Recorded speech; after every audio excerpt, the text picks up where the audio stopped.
So if we're going to talk about my coming out story, I'd like to go a little bit back in time and talk about my childhood. Just a little bit.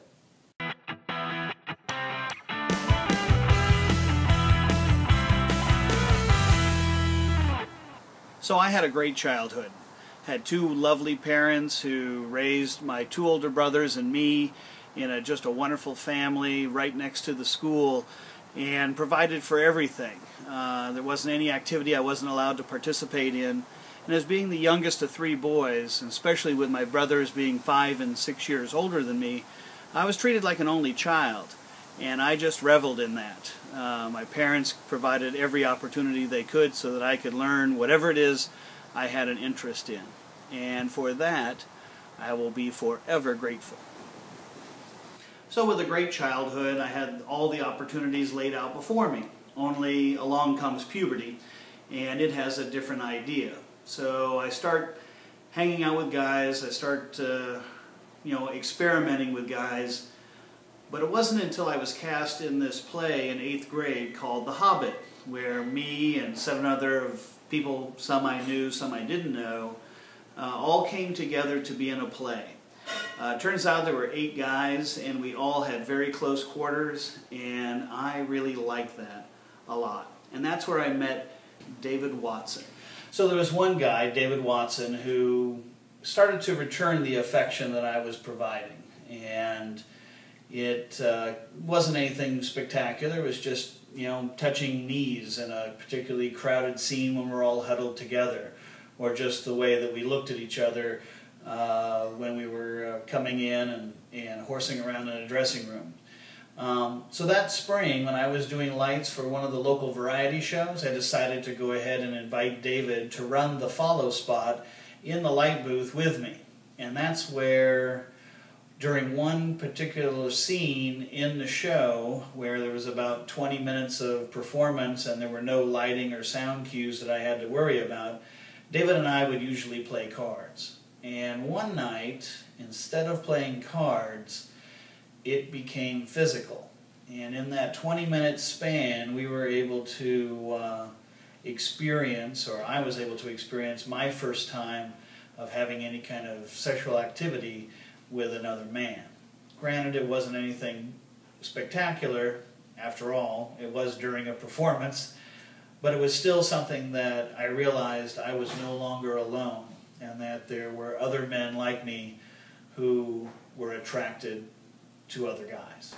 Meeting David made all the difference. He introduced me to other people. He introduced me to my friend Rick. Rick and I had a relationship. Gary and I had a relationship. I kept meeting people who were successful despite the fact that they were living closeted lives as gay men. What that taught me at the time, looking back on it, is that I didn't have the same anxiety that a lot of my friends experienced as young people, because I could easily see that I could be successful at anything I set my mind to, because I had plenty of role models around me who were successful doing what they wanted to do. So for that, I will be forever grateful to everyone who sort of shepherded me along the way to make sure that I didn't face the anxiety that a lot of gay kids face, where they feel like they're the only one, and then they never meet a David, and they never meet anyone else who can help them understand that they're not alone, and that it gets better. So I consider myself fortunate. I had a relatively uneventful high school experience. I met plenty of gay people along the way. I was ready for college, went off to college. When I went to college, I kind of went back into the closet, because I didn't know these people and I needed to know that I could trust them with this information. But it wasn't long into my freshman year when people started asking lots of questions. And frankly, it wasn't long for me either, because at age 19 at the time is when you were allowed to drink in Iowa. So at age 19, I was able to go to the bars, and I started meeting folks then in the gay community, because that was the primary vehicle where you met other people.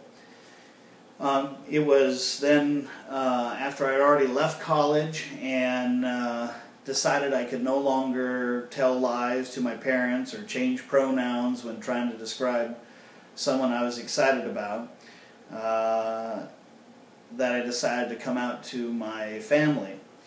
And interestingly enough, at the time, it was more difficult to come out to my brothers than it was to come out to my mom and dad. But I took my mom and dad to dinner. We went to a favorite place of mine there in Des Moines, where I was living at the time, and I told them I had something important to tell them.